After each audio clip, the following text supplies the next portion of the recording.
Let's go to Greenville, South Carolina. Alexander joins us there. Alexander, you're on the Ken Coleman Show. Hey, Mr. Coleman. How are you doing today? Alexander, I'm living the dream. What are you doing? I'm doing well. My question is, should I leave a job that I enjoy for one that makes more money? I don't know. I am. Yeah. You got to give me more than that. I mean, it's possible. Right. Let's dive into this.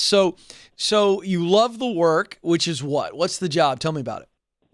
I'm a credit underwriter for a small community bank here in Greenville. Okay. And why do you enjoy the job?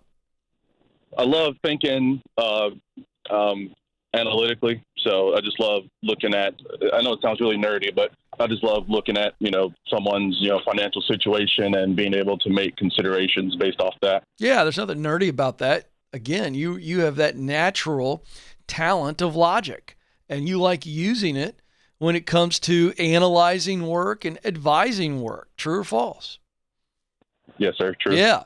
So it seems as though there is no ladder for you there, or you are at the top of your current ladder. True? Yes, sir. Right. Yeah. So the answer is, should you leave a job that you enjoy but doesn't pay enough? The answer is yes, if you are stepping up the ladder and staying in that sweet spot, which is where you use your talent to do work you love, which we know is that analyzing and advising. There's some researching there, right? Okay, yes, you got to sir. be doing that kind of work.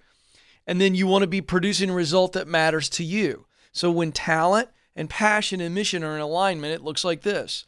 Alexander is using what he does best to do work he loves, to produce results that matter deeply to him. So you take any other job that you're looking at, and you look at the job description, you dive into it, and you've got to put it inside that purpose sentence. Is it allowing you to use what you do best, to do work you love, to produce results that matter to you? It's not hard, folks. Let me say it again. Is your job allowing you to use what you do best, talent, to do work you love, passion, to produce results that matter to you, mission?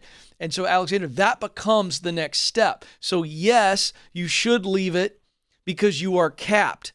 And at some point, if you don't continue to be challenging yourself and growing in that sweet spot, because the sweet spot moves with you, then eventually, you'll become really bored. And that is a bad thing. So you've got to step up, but stay in your sweet spot. Does that make sense? If it doesn't, you can ask me any question about that. No, sir. It makes sense. It's just, it's a small bank. So, it's people have been there a long time. And it's just difficult because it's a good learning situation. I've only been doing it for about a year, and everyone above me has multiple years of experience. So it's able to gather that. And it's just being comfortable, being able to step out with, needing to gain more experience to feel valuable. So you may need to stay for a little bit longer, depending on what you look and find.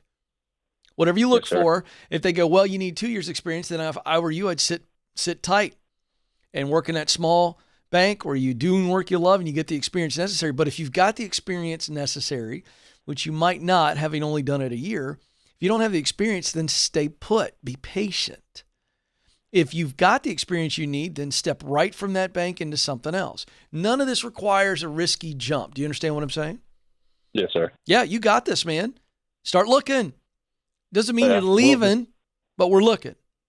Right. Be prepared. Well, we got to know.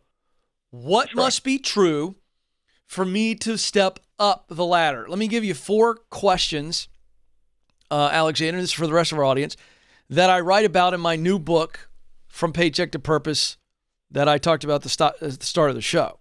I've talked about this on the show. Everything I write about comes from talking to real people, all right?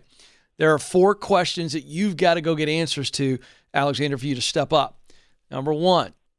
The education question. Is there any additional learnings that you need? That could be just a certification process. Does not necessarily mean college education. Remember, folks, if it's not the only way or the best way, don't get a degree. It's really simple.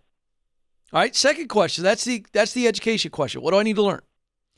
The second question is, is what do I need to do? What experience do I need? You've already addressed that, but go dig in a little bit more and say, if the next couple rungs up the ladder require more experience, how do I go about getting that experience? So that's the experience question. What do I need to do? Third question is the economic question.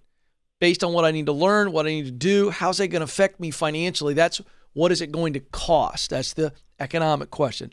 And the final thing is, now that I've got the money piece, the experience piece, the education piece, and what I've got to do, how long is that going to take me? That's the expectation question. Boy, getting our expectations really clear and accurate is so important for being able to stay the course and stay with it. Do you understand what I'm saying? Yes, sir. All right, my man, I've equipped you. Go do it.